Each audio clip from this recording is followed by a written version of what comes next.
What's up, y'all? This is Michael Franti here from London, and you are watching Distractv. Peace. Said that life was ever easy. Nobody said today would be a breezy. Nobody said that you should worry about the future.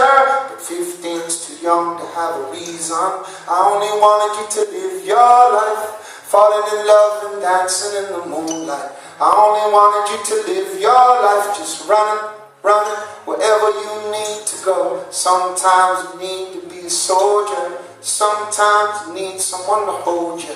Sometimes you need to be a lover, and every day you got to be a fighter. Hey, it's Adrian here from Distractv alongside the legendary Michael Franti. Respect, Adrian. Michael, how are you? How's it going? I'm great, man. You know, we haven't been to the UK in 3 years, 4 years, something like that, and just been touring in the States a lot, and we have this new record, All People, that's just come out. So we're over here again. It feels great to be back, you know, and to see familiar faces in the audience, see new faces in the audience, but mainly just to be playing songs and music that we love. That must feel good, huh? Like seeing people that have been following you around and they're back again when you come back. I mean, what's that like, man? Well, I first came and played shows in the UK in 1988. That was my first time. Wow. So I've been coming back here ever since. And there's still some people that I see from those very first shows, you know, that have old T-shirts on, and I can see, I recognize them, you know, and they're still in the front row, they're still jumping up and down. And so it's, you know, it's great to come across fans that know every song, they know all the lyrics, and when you play one of our more, you know, deeper cuts, they go, oh yeah, we love that tune, so that's good. That's incredible. I mean, that's when you know loyalty, you know, for your music, and that must be why you do what you do, huh? Yeah. We every time we come out, we play, we give 100%, and our goal is we want to see people come into the show sort of like, you know, walking in like this, like I just got off work, and you know, and then by the end of the show, they're like standing a little taller, they're happy, they've hugged their friends, you know, they've had a great time, and they're ready to go out. And our music is all about promoting positivity, and I really believe in the power of positivity. It's easy to get sucked in and just be negative all the time, be like, man, the world sucks. My job sucks, my lady sucks, my life sucks, everything sucks. But it's harder to stay positive and to stay focused on, you know, making our corner of the world a better place. And that's really what my music is about, is trying to find ways that, you know, we go into the sadness sometimes, we go into the pain, but we always try to make it be transformational, come out like lemonade. You know? Tell me your 10th album now, right? Yes. I mean, how does it feel to be on album number 10? Because I suppose at album number 1 you didn't see. Yeah. No, first record, I didn't think I'd make another one, you know. And you know, right now, today, we're just in sound check. We're working on number 11. so we don't stop, you know. We always keep writing songs and we keep recording. We have our recording booth set up backstage every day. And I get a lot of inspiration from meeting people on tour. And, you know, my musical inspiration doesn't necessarily come through music all the time. Sometimes it just comes from somebody I meet who's, you know, a midwife in Indonesia, and they tell me a story about their life, or somebody who is working in a cafe in you know, in London is telling me something about their life, and it's those stories that enter into my life. And right, today I was working on a song for my son who's 15, and he was just diagnosed with this kidney disorder called FSGS. And so we're really like fighting for his kidneys and fighting for his life right now. And so putting it into the music is a way for me to, like, you know, even though I'm away from home, it's like that's my way of, you know, still staying connected to him. So.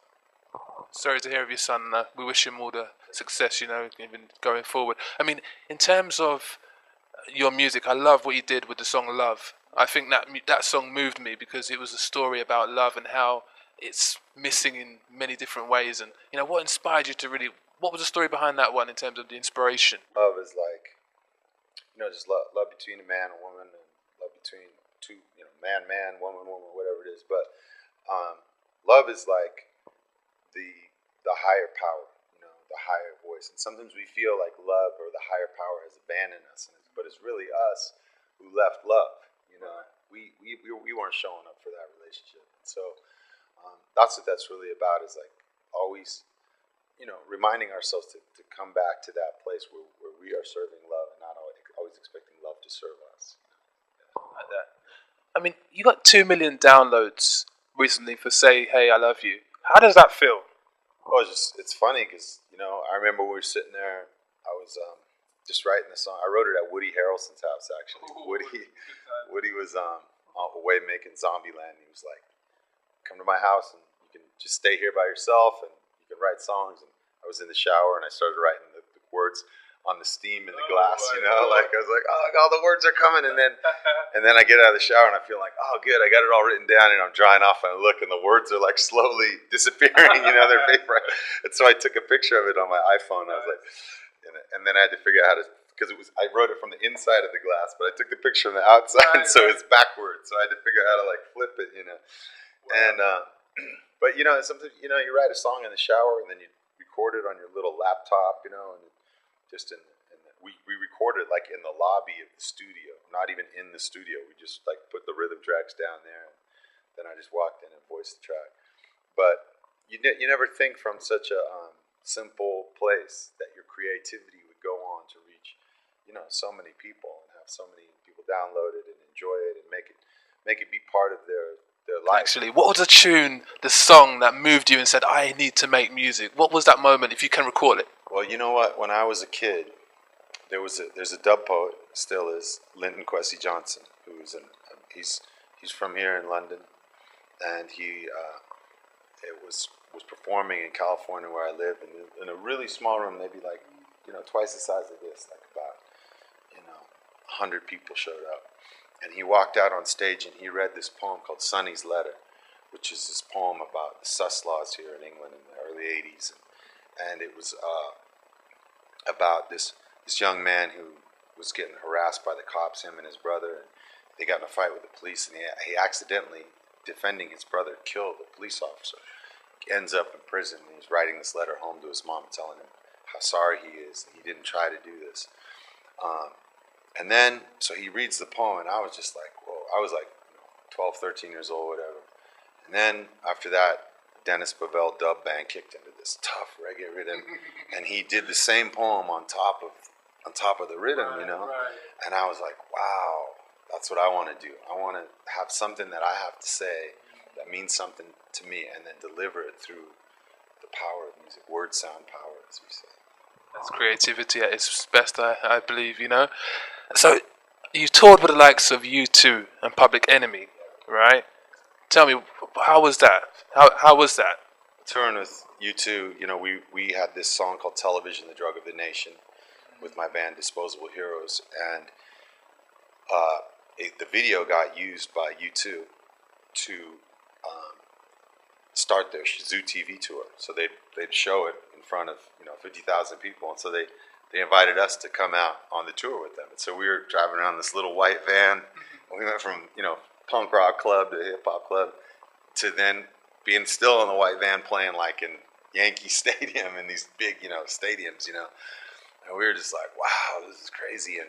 And I remember the first week of the tour, Bono comes up to me and he goes, "No, Michael, can I have a quiet word with you?" And I was like, "Yeah, everything all right?" I was thinking we're getting teeth off the tour, and he goes, "It's just this one thing, man." I was like, "What?" And he goes, "My guitar player, his name is The Edge, not Ed."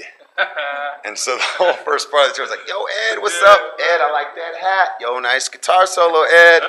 Nice. But apparently it was enough that he had to have a word with me about it. Well, he just didn't kick you off the tour, which would have been very painful, Yeah. So, tell me, in terms of the new album, All People, what's the direction, what's the feeling of this record? Well, it's like a combination of, bringing songs that are written on the acoustic guitar to dance music. And,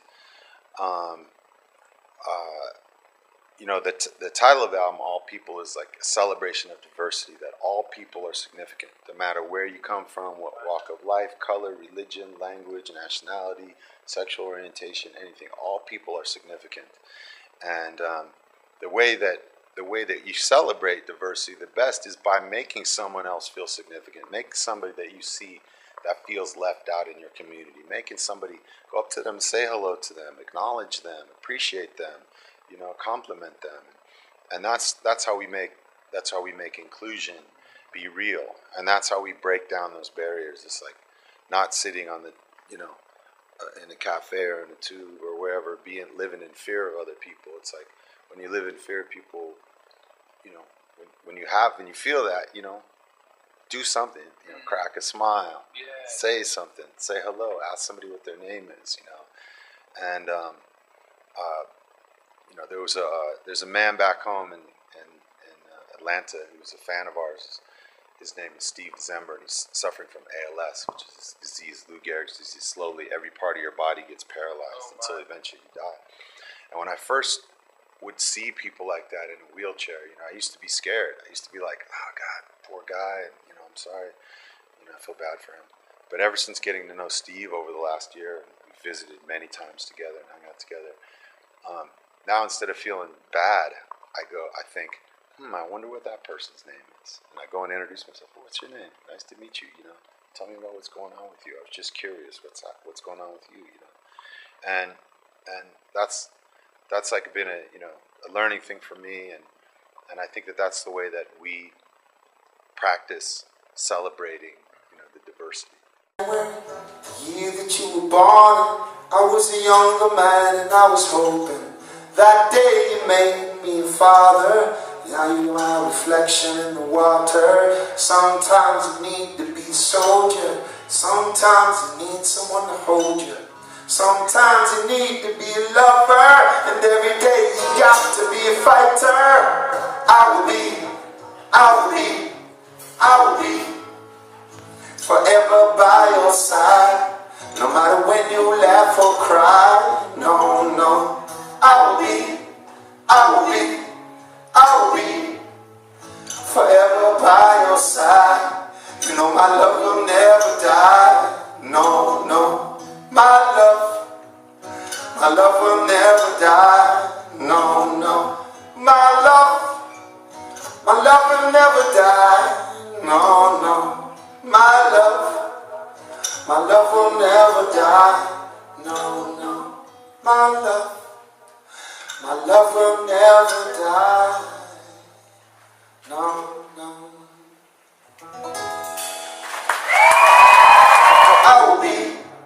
I will be forever by your side. No matter when you laugh or cry. No.